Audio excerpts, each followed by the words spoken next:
Coming up on Innovations, breakthroughs in science and technology provide innovative products and solutions to the medical community. A holistic approach to substance abuse helps to identify and correct the true physical underlying causes. Through education, advocacy, and outreach, this leading health organization eliminates unnecessary suffering and death due to asthma and allergies. And new insights to pediatric healthcare are uncovered as we explore some of the latest genetic and scientific advancements in pathology. All ahead in the next half hour. Hi, I'm Ed Begley Jr., and welcome to Innovations, an educational series dedicated to informing the public on the latest advancements and breakthroughs taking place across the globe. Throughout this series, we'll explore the significant issues impacting our lives today and discover how we're preparing for the future.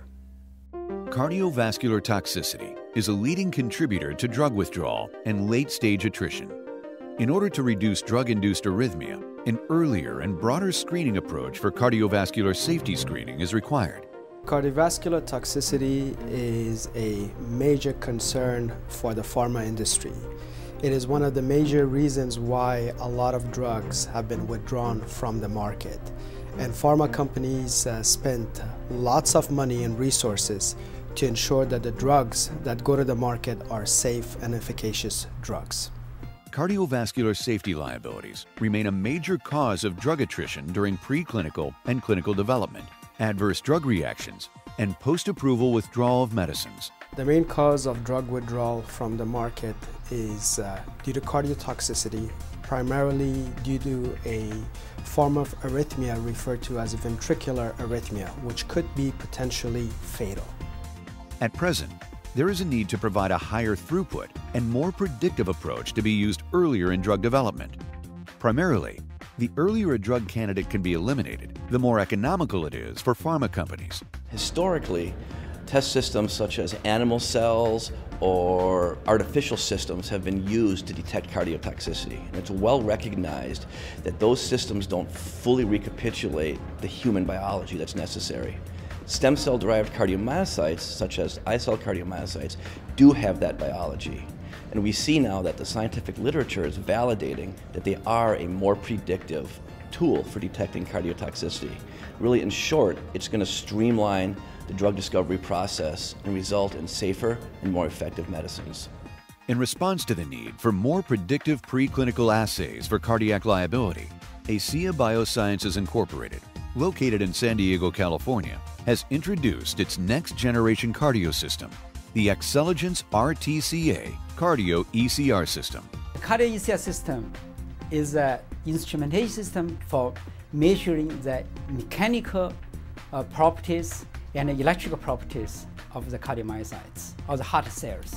The CardioECR system allows scientists in pharmaceutical companies, biotech companies, to measure electric properties and the mechanical properties of cardiomyocytes, and doing so would allow pharmaceutical companies to develop safe drugs to the market.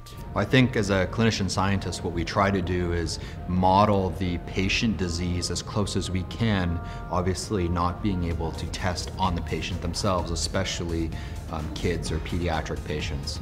So one of the things that we've done is try to model these pediatric cardiac diseases using stem cell-derived cardiomyocytes, and finding ways to test that in different systems is very challenging to look at function. And the RTCA cardio has allowed us to look at modeling these cardiac diseases in cells and in stem cell-derived cardiomyocytes. So in combination with the new system that's available, allow us to look at both function, but also the ion channels that result in a lot of the arrhythmia problems and heart beating problems that we see in these patients, and test not only what causes the diseases, but also ways that we can fix that. The RTCA CardioECR system combines impedance and multi-electrode array technology with a pacing function.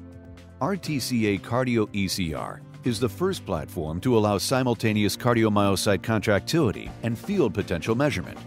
Furthermore, this combined dual readout system also provides a longer-term measurement of cardiomyocyte viability, which can potentially identify the compounds that cause longer-term structural damage to cardiomyocytes. The new system that we are launching, which is referred to as the CardioECR system, has two different types of readouts. One is to assess contractility, and the other is to look at electrophysiological aspects of the cardiomyocytes. So this way we can get information about the viability of the cardiomyocytes, contractility, as well as mechanistic understanding of toxicity. The ECR system really marks an evolution of these platforms that are moving from looking at single endpoints to looking at multiple endpoints at the same time. It's really a multiplexing. With cardiomyocytes, this comes into play because you've got several different functions where toxicities can arise. The CardioECR system will allow you to look at both of the electrical as well as the contractile activity of the cardiomyocytes at once. So again, this is going to streamline the process and really make for, more effective and more predictive conclusions from the cells. With the added field potential capabilities and pacing stimuli, the new CardioECR system allows for a deeper assessment of mechanism of toxicity. What I see as another major benefit of these cardiomyocytes is that it gives the ability to investigate the phenotype of disease models. For instance, if you take stem cell-derived cardiomyocytes from a patient and you want to investigate their phenotype, that is, what are their functional characteristics, the xCELLigence platform, which has all of these multi-parameter measurements, gives you the ability to investigate the disease model and validate that as a platform for looking at drugs that can correct the defect in the disease. So our company, ACEA Biosciences, will certainly have an impact on the future of drug testing in the pharmaceutical industry. First and foremost, the technology itself has the possibility to reduce animal testing. Second, the fact that we are using human stem cell-derived cardiomyocytes provides for a more predictable model to test these compounds and for better risk management of compounds. For more information, visit www.aceabio.com. Advancements in technology and medicine provide more answers today than ever before. Living at the forefront of technology, our knowledge will only continue to grow and teach us how to sustain and live healthier, longer lives. Increasing drug and alcohol abuse is a dangerous trend in the United States. According to the U.S. Department of Health and Human Services, in 2012, an estimated 23.9 million Americans aged 12 or older were current illicit drug users. There's been an ever-growing problem with alcohol and drug abuse in the United States. There's been a number of programs that have attempted to address the problem that date back to the 1930s. Largely, they've been unsuccessful. I think they're largely unsuccessful because they direct their treatment at change in behavior. For biochemical addiction, we believe that besides behavioral change, which is largely telling a person not to use, there is also the necessity to provide vitamins, nutrients, minerals in order to make the change more effective. Science shows that addiction begins with imbalances of brain chemicals that substances such as alcohol and drugs temporarily disguise. The past programs treating alcoholism are failures, absolute failures, because they look upon the disease as a character disorder. Alcoholism is not a character disorder. It is a biochemical disorder. If we take alcoholism and alcoholics and give them multiple vitamins and minerals, they stop drinking because this biochemical approach eliminates the craving. Addictions aren't character flaws or spiritual weaknesses. They come from underlying physical flaws that can be rectified. Biochemical repair must occur. Many traditional programs treating alcoholism and drug addiction miss the essential point that biochemical repair must occur because they still operate from the philosophy that we're dealing with behavioral and moral problems.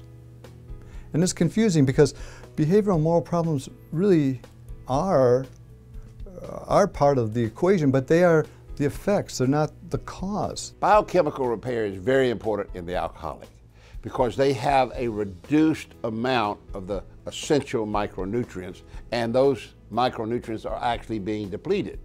Now, when you repair those by taking large amounts of vitamins and minerals and taking them regularly, then the whole biochemical system rights itself and the craving for alcohol stops. Health Recovery Center is a licensed, one-of-a-kind drug and alcohol addiction rehabilitation treatment center that identifies and addresses the biochemical imbalances that drive craving, depression, anxiousness, and the need for a fix to feel better. We can identify with lab work what should be sufficient amounts of hormones and all the different chemicals that run the brain and central nervous system. If we can see that adequate amounts aren't there, then we're home free. All we have to do is put in to the level that is required, and it's the shortest turnaround there is. I mean, very quickly, before they ever leave here, there is no more depression, there is no more anxiety, because we've found what's causing it. Well, when I arrived at the Health Recovery Center, I was extremely depressed to the point of not wanting to live, and I was living with high anxiety and a lot of fear, so much so that I was afraid to go to sleep at night for fear that I wouldn't wake up in the morning. But then when I did wake up in the morning, I was extremely afraid to face the day. The 7 different treatment centers that I went through, they dealt with my depression and my anxiety and my fear through talk therapy and different prescription medications. Through the Health Recovery Center, they actually got down to the core issues underlying these symptoms through nutrition and through supplements and through a variety of different therapies. Health Recovery Center emphasizes using orthomolecular medicine, biochemical repair, and therapy to help individuals overcome addiction and move towards stable mental health. Health Recovery Center will use a number of treatments in addition to behavioral therapy, such as orthomolecular medicine, which is providing the right amount of nutrients in the right portion of the brain, in addition to biochemical repair. Biochemical repair is the use of cofactors such as nutrients as well as vitamins that allow for amino acids to produce neurotransmitters. Neurotransmitters are largely responsible for your mood, for ability to think, in addition to even your personality. These are the chemicals that life runs on, and they have been lost or depleted from ongoing alcohol and drug use. If we don't put them back, the person's brain will never stabilize. They'll never know well-being, even if they're abstinent for many, many years. Health Recovery Center's mission is to share what we have found here, discovered here. I see what we've been doing as the future answer to treating addiction and to treating mental illness, because it's been 34 years and the field has not been pounding at our door, even though we have the highest recovery rates published in the United States, and they're very accurate. I really do think that we've been blessed in many events that have happened here. It's beyond me how we keep finding more and more, and it always works. But we've got the right definition of what is alcoholism. Eventually, people will understand the role of the biochemical repair and the physical pieces involved in addiction. So people that suffer with alcohol and drug addictions can finally get well, and all of the therapy and those things will work better for them once they have, the adequate balance that they need. I think treatment at HRC differs from other programs because they have a very different belief in how you solve addiction. And it's not sheer will and it's not faith. It's that coupled with good fundamental science. This is the first place I've ever been to, and I've been to a lot of places where I've seen results, where I've seen people stay sober. I've seen them overcome mental health issues. I've seen them restore their physical health and live a healthy life. The Health Recovery Center saved my life. I am no longer afraid to go to sleep at night. In fact, I love going to sleep at night so that I can wake up in the morning and face a brand new day. For more information, visit www.healthrecovery.com. In the past, the lack of understanding and knowledge surrounding the healthcare community caused many to be misdiagnosed and mistreated. Today, advancements in science and technology are helping to better educate both physicians and patients on the growing options that are becoming available to patients around the globe. Throughout the United States, an estimated 26 million Americans suffer from asthma, and 50 million suffer from all types of allergies. Allergy prevalence overall has been increasing since the early 1980s across all age, sex, and racial groups. Asthma involves an allergic reaction in the lung itself. The lung has some small tubules that make up most of the breathing areas, and those tubules are encircled by little muscles, and those muscles sometimes will go into spasm, and when that happens, the airway becomes crimped, and kids who have that, of course, become short of air, they become panicky, and what then ensues is an actual attack. The base idea, I think, that's a big myth amongst the population is that you outgrow this. And in truth, this asthma is a genetic feature, and people have it and they get better. It's not quite the same thing as outgrowing, and then they may pass it to their children. Unlike environmental allergies, which are very irritating and can cause, the hay fever type of symptoms, food allergies can cause an immediate reaction by the immune system that can cause severe symptoms, not only the wheezing, but wheezing leading to throat closing or severe trouble breathing, drop in blood pressure, and can even lead to death. While there are no cures for asthma and allergies, they can be managed with proper prevention and treatment. The treatment for asthma is pretty straightforward for the most part. You try to decide if the problem is really asthma. Sometimes it's not. Sometimes there are things that masquerade as asthma. Then you try to find the triggers. Now, the triggers in asthma include things like infection and allergy and exercise. So from an exercise standpoint, we can use medications before exercise. And then from an infection standpoint, we just try to keep the children as clear as they can, but we can't really affect that very much. And then from an allergy standpoint, we try to do just a little bit of skin testing to say, what is the allergy involved and can we avoid it?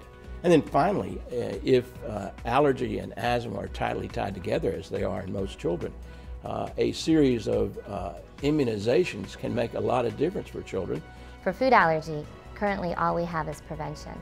However, if a child were to accidentally ingest a food that they're allergic to, it's critical that anyone around them and the child and the family know what to do. If a child accidentally ingests a food, you need to immediately, stay with the child, monitor them, and if they start to have signs and symptoms of an allergic reaction, especially anaphylaxis, they need to be given an epinephrine autoinjector immediately. Then call 911 and get them medical help immediately. Allergy and Asthma Network is a multidisciplinary, patient-centered community dedicated to ending needless death and suffering due to asthma, allergies, and related conditions through outreach, education, and advocacy. The network's patient-centered system unites individuals, families, healthcare professionals, and industry and government decision-makers with the single goal of improving health and quality of life for Americans living with asthma and allergies. In our education mission area, we really focus on two primary populations. First is patients and caregivers. Our flagship publication, Allergy and Asthma Today, is a publication that's dedicated to medically accurate information about allergies and asthma, but is written on a 6th grade reading comprehension level, so it's easy for all of us to digest. The ACES program, Anaphylaxis Community Experts, is a group of physician-led teams throughout the country, almost 300 to date. These anaphylaxis community experts go into their neighborhoods and help raise awareness and preparedness for life-threatening emergencies. Allergy and Asthma Network specializes in making accurate medical information relevant and understandable to everyone, and to promoting standards of care that are proven to work.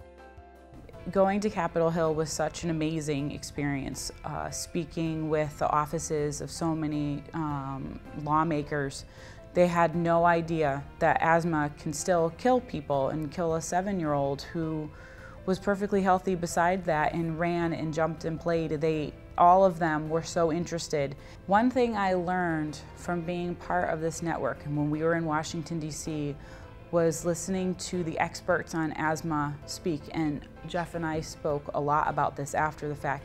We had absolutely no idea that Benjamin was using his inhaler too much.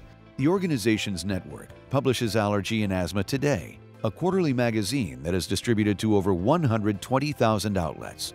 There's a great program with the Allergy and Asthma Network partnering with the American Academy of Pediatrics to develop a champions program to improve diagnosis and management of primary care clinicians, so mainly pediatricians, but to really help them manage food allergy better. The network's advocacy efforts provide a voice for the 50 million Americans living with allergies and asthma, including legislative and regulatory strategies to address key issues at the federal and state level. Each year, families gather from all across the country to share their stories with federal decision makers to ensure that Congress fully understands the issues facing families with asthma and allergies today. The self-carry legislation that was signed in 2004 by President Bush is now in effect in all 50 states so that students with asthma can always carry their albuterol into the classroom with them when needed. Secondly, we worked alongside many wonderful partners in the last year to ensure that students have access to emergency epinephrine in the event of a life-threatening anaphylactic reaction. In fact, President Obama signed the law in 2013. Asthma and allergy patients can live a normal life, free from activity limitations and symptoms. But in order to do so, patients must be engaged effectively, educated appropriately, and empowered fully to achieve optimal health outcomes. The Allergy and Asthma Network was there for us in terms of the educational materials and just the resource. The advocacy has been something that has been very helpful to us. Allergy and Asthma Network is the leading nonprofit patient education and advocacy organization for people with asthma, allergies, and related conditions. For more information, visit www.aanma.org. If you have a product, service, or technology that is impacting the industry and would like to be considered as a featured guest, call the number on your screen. We would love to hear from you. Today, one of the most challenging aspects of pediatric medicine is the diagnostic process. Without understanding what is responsible for a child's condition, medical teams cannot tailor appropriate management strategies for effective treatment. Knowing what's responsible for a child's condition actually allows the doctors to treat their patients specifically instead of lumping them into general categories. And as we've learned with Shane, now that we know the cause of his epilepsy, he's receiving treatment that's appropriate and he's doing better than ever. As genetics and genetic medicine become more centralized in mainstream clinical practice, the use of genetic-based technology is changing the way in which the diagnostic process occurs. Genetic-based technology is essentially revolutionizing and changing the way we are practicing in pediatrics. In the past, we used to test for disease X and disease Y, and it would take weeks for those test results to come back. Now we can do one single blood draw, and with that one single blood draw, we wait a few weeks, and we can tell in about half the time what is the exact molecular problem in this individual that results in the child's problems. Let's say epilepsy, or whether the child is presenting with cerebral palsy or autism. And knowing now what the actual root cause is allows us also to do targeted therapy and manage this patient in a way that is better than we could in the past. The results are not simply black and white, positive or negative. There is a lot of gray zone, and it requires a lot of expertise and analysis. So in the long run, we need to train a whole new generation of doctors that are able to analyze this complex data. With the advancements of next-generation sequencing technology, diagnostic laboratories are now able to offer panels and exome sequencing. Next-generation sequencing allows us now to do one single blood draw, and with that one single blood draw, look at all the 4 billion DNA letters that we have within a matter of hours, and essentially analyze all that data within a matter of weeks. This process would be taking several years in the past if we wanted to do it by the older methods. And if we have a result now, it will allow us to, at times, to do targeted therapy in our patients since we know what the actual underlying molecular cause is. Prior to these advancements, physicians would have to order single gene tests for patients when a genetic condition was suspected. Now, panel testing allows physicians to order one test with many pre-selected genes that may possibly be responsible for the patient's condition. There are two options for looking for mutations in multiple genes in suspected genetic disorders. The first is panels. This looks at a predefined set of genes based on the clinical symptoms. The second is exome sequencing. This allows an unbiased look at nearly all of the genes at the same time. Before we received Shane's exome diagnosis, he was actually on a medication that was causing his condition to get worse. And after we received his exome results, his doctor was able to tailor his treatment specifically to what's wrong with him, and now he's thriving more than ever. Ambry Genetics was the first commercial laboratory to offer whole exome sequencing to doctors and their patients in 2011. The cost of DNA sequencing has dropped dramatically since the completion of the original human genome sequence. This has allowed us to bring it into the clinic and apply it to individual patients. As a result of being the first laboratory to offer next-generation sequencing on a clinical basis, Ambry Genetics revolutionized the way in which clinical genetics diagnosis was performed for patients. Ambry Genetics has fundamentally revolutionized the way in which clinical diagnostics is performed for patients by bringing new technologies into the clinical setting. As an example, Ambry was the first lab to launch clinical exome sequencing, and these new technologies are allowing for a wider range of patients to receive a long-awaited diagnosis more accurately, more efficiently, and at a lower cost. Unlike most genetic laboratories, Ambry Genetics also reports on novel genes. Sometimes we find a mistake in a gene not previously known to be associated with human disease. We call that a novel gene, and in that case, we have to do additional testing to understand its significance. The identification of novel genes in the clinical setting is considered cutting edge. Up to half of the patients in pediatric genetics clinics don't have a clear diagnosis, and many of these patients are likely to have an underlying alteration in a novel gene which has not yet been associated with the disease. Exome sequencing is currently the only technology that can identify the alteration in these patients, and the identification of the underlying altered gene is the most important step towards providing an intervention for patients. Ambry Genetics collaborates with researchers and physicians to ensure that data obtained through their diagnostic laboratory is given back to the medical community. Data sharing is extremely important at Ambry Genetics. Every time we diagnose a patient using exome testing, we know that that information can be used to diagnose the next patient that much easier. And so it's a priority for us to give that information back to the scientific and medical communities. As new technologies are coming out, we will continue to be at the forefront and continue to find ways to apply those new technologies to patients, to improve diagnoses and to improve patients' lives. For more information, visit www.ambrygenetics.com. Thanks for joining us. We hope you'll join us next time as we continue to explore some of the significant developments impacting our lives. I'm Begley Jr. The preceding program was brought to you by DMG Productions.